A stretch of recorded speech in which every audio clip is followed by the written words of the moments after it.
pertama tentang pengantar singkat Kitab Suci Perjanjian Lama, supaya kita punya sedikit gambaran saat kita membaca Kitab Suci Perjanjian Lama. Dan bagian yang kedua adalah tentang komunitas kita. Maka yang pertama tentang Kitab Suci Perjanjian Lama. Kunci untuk memahami semua Kitab Suci Perjanjian Lama adalah pada tahun penting yang dialami oleh umat Israel pada tahun 586 sebelum Masehi. Ini menjadi kunci penting bagi kita untuk membaca dan memahami seluruh isi Kitab Suci Perjanjian Lama. Tahun 586 sebelum Masehi. Peristiwa yang terjadi adalah saat umat Israel dibuang ke Babel oleh Raja Nebukadnezar, Raja Kerajaan Asyur atau Mesopotamia. Dan persis seperti zaman tahun 65 di negara kita, ketika ada situasi yang sulit secara politik bergejolak, yang dikorbankan, yang dianggap dan yang dibuang sebagai orang-orang yang dicap orang-orang PKI atau komunis dan dibuang dari tempat asalnya, pasti bukan orang-orang kebanyakan, pasti bukan orang bodoh, dan bukan para pekerja kasar. Yang dibuang, yang disingkirkan adalah orang-orang pandai, cerdik pandai, yang punya pengaruh besar, punya kemampuan intelektualitas yang cukup. Para tawanan atau tahanan di Pulau Buru, mereka adalah orang-orang yang cerdas. Persis ketika Israel dikuasai oleh Asyur atau Mesopotamia, dan banyak dari antara umat Israel dibuang ke Babel. Yang dibuang adalah kaum kelas menengah ke atas, orang pandai, dan juga para imam. Saat mereka dalam pembuangan, mereka memikirkan kembali, merenungkan kembali, dan menegaskan kembali jati diri mereka sebagai umat terpilih. Meskipun kita dibuang, disingkirkan, tetapi kita adalah orang pilihan Allah. Kita berbeda dengan bangsa asing, kita berbeda dengan suku-suku di sekitar kita. Kita adalah umat pilihan Allah. Maka sebagian besar kitab suci itu ditulis atau dikumpulkan pada masa pembuangan di Babel. Jadi jangan membayangkan kitab Kejadian itu ditulis pada awal penciptaan dunia. Seluruh kitab suci itu ditulis atau dikumpulkan ketika mereka dalam masa pembuangan, untuk menegaskan kembali, membangun lagi kejayaan dan perasaan atau klaim bahwa kita adalah bangsa terpilih, berbeda dengan bangsa-bangsa lain.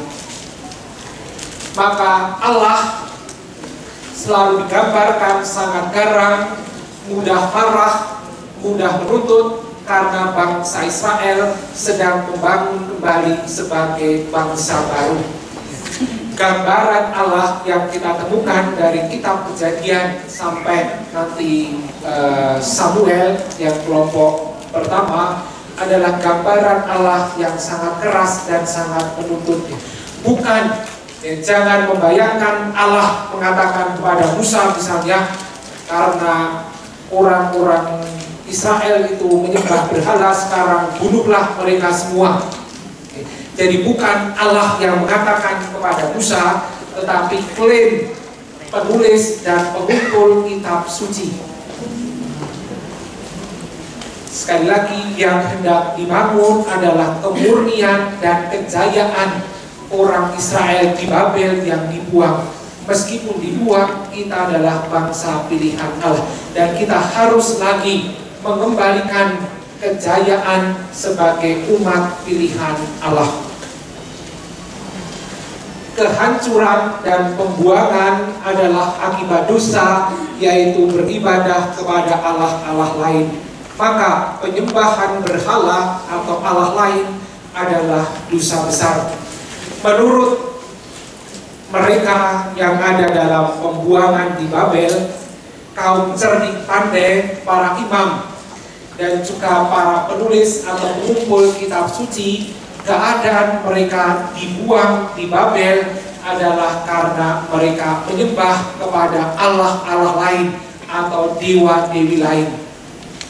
Harap diperhatikan, pada zaman itu umat Israel sudah yakin bahwa Allah atau Tuhan atau yang maha tinggi atau yang ilahi itu satu. Mereka percaya bahwa Allah itu Esa. Sementara bangsa-bangsa lain, kerajaan-kerajaan lain masih menyembah banyak dewa-dewi. Yang hendak dibela dan dipertahankan oleh umat Israel adalah keyakinan bahwa Allah itu Esa, Allah itu satu. Maka ketika mereka menyembah bangsa-bangsa lain, menyembah Allah-Allah bangsa lain, dianggap dosa, berhala yang harus dihukum dengan sangat kejam. Maka kalau kita sudah membaca bagian-bagian 5 kitab Taurat Musa, dan kita akan menemukan mengapa orang-orang yang menyembah berhala itu sampai dihukum mati, dilempari dengan batu dan lain sebagainya. Yang dijaga sekali lagi adalah kemurnian iman dan keyakinan sebagai bangsa terpilih. Yang ada lebih dahulu adalah keadaan bangsa Israel yang dibuang. Yang ada lebih dahulu adalah keadaan bangsa Israel yang dibuang ke Babel, barulah dikumpulkan dan disusun banyak sekali cerita-cerita. Salah satu contoh adalah kisah penciptaan. Kita akan menemukan 2 versi kisah penciptaan dan bab 2 kitab Kejadian.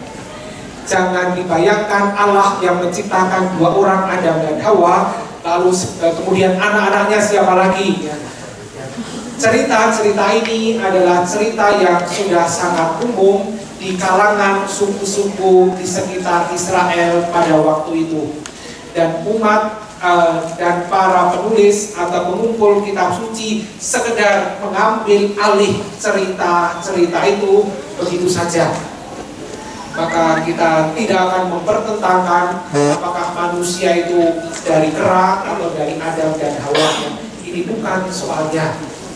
Karena cerita itu diambil begitu saja oleh para pengumpul kitab suci yang hendak ditulis dan ditekankan sekali lagi bahwa mereka diciptakan oleh Allah yang Esa, bahwa umat Israel adalah bangsa terpilih.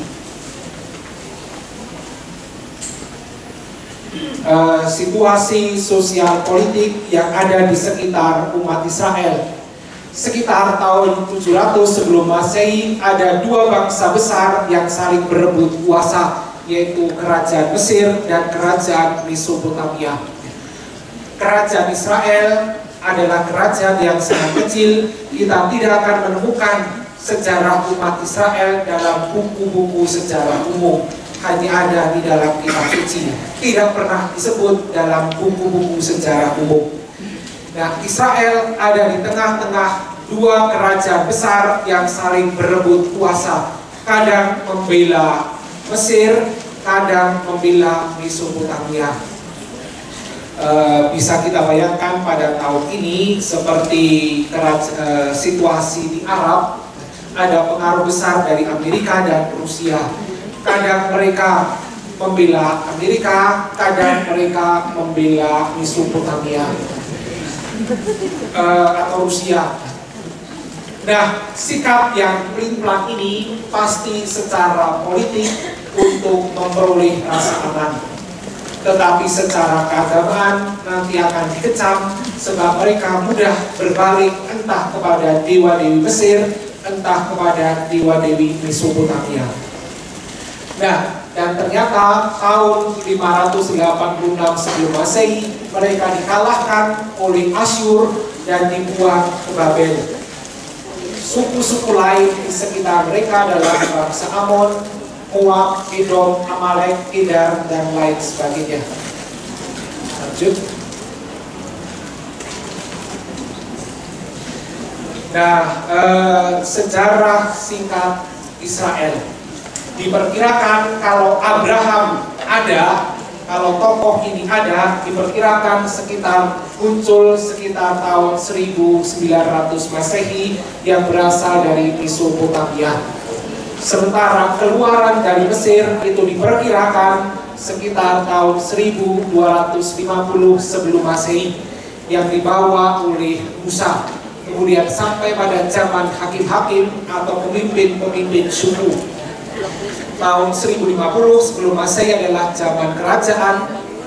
Tahun 931 sebelum Masehi, kerajaan Israel yang kecil itu terpecah menjadi dua setelah Raja Salomo, yaitu menjadi kerajaan utara dengan 10 suku dan kerajaan selatan dengan 2 suku. 586 mereka dibuang ke Babel, 538 mereka pulang dari Babel. Nanti kalau kita sampai pada kitab Esra dan Nehemia, kita akan mendengar cerita kepulangan kembali bangsa Israel dari pembuangan Babel menuju tanah terjanji di Kanaan. Tetapi tahun 333 kembali dikuasai oleh Alexander Agung dari Yunani, dan tahun 70 Masehi mereka dihancurkan oleh kerajaan Romawi. Nah, jadi sekali lagi yang pertama terjadi adalah umat Israel yang terbuang atau dibuang ke Babel.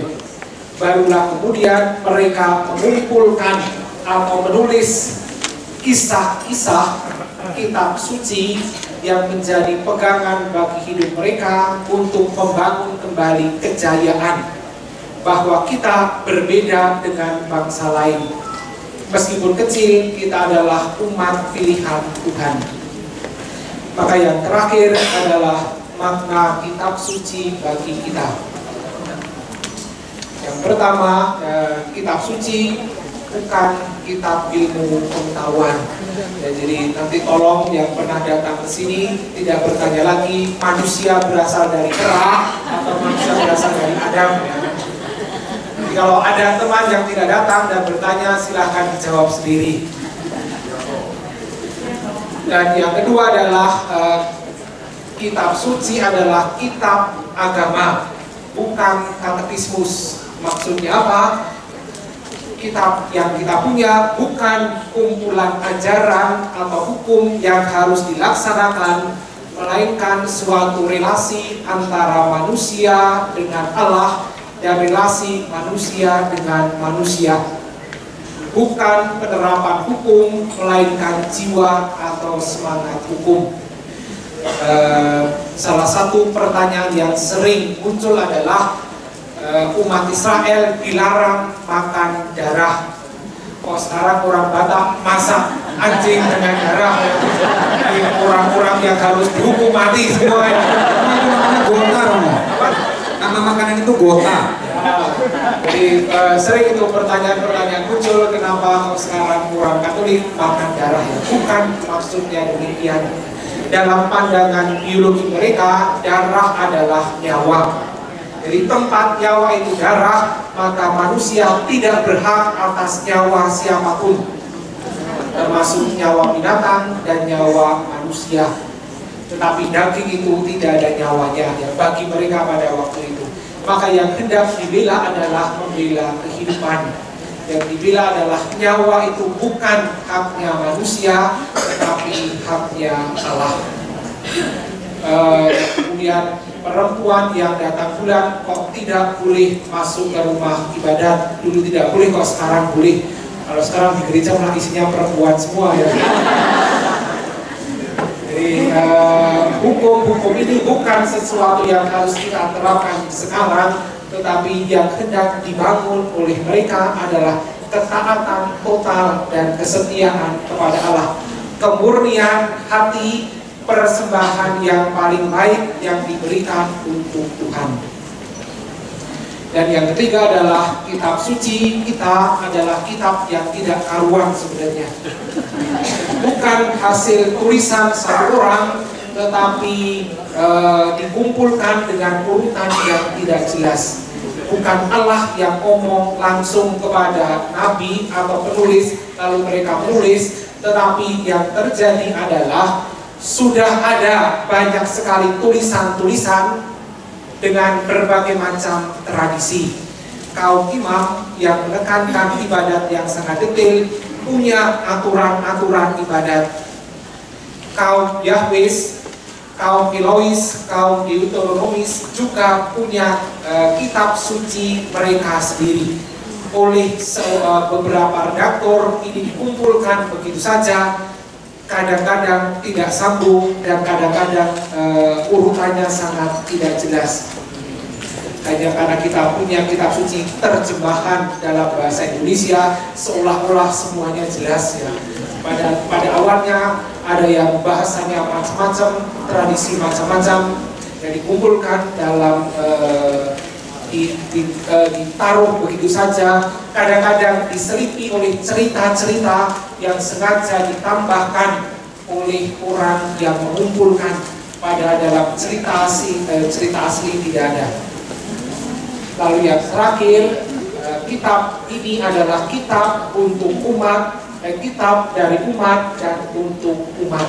Ini bukan berasal dari langit, tetapi berasal dari iman jemaat. Bukan suatu kisah masa lalu, tetapi suatu kisah untuk membangun masa depan. Masa depan secara khusus adalah umat Israel yang dalam pembuangan. Meskipun kita dibuang, meskipun kita sengsara, Tuhan pasti akan menolong kita.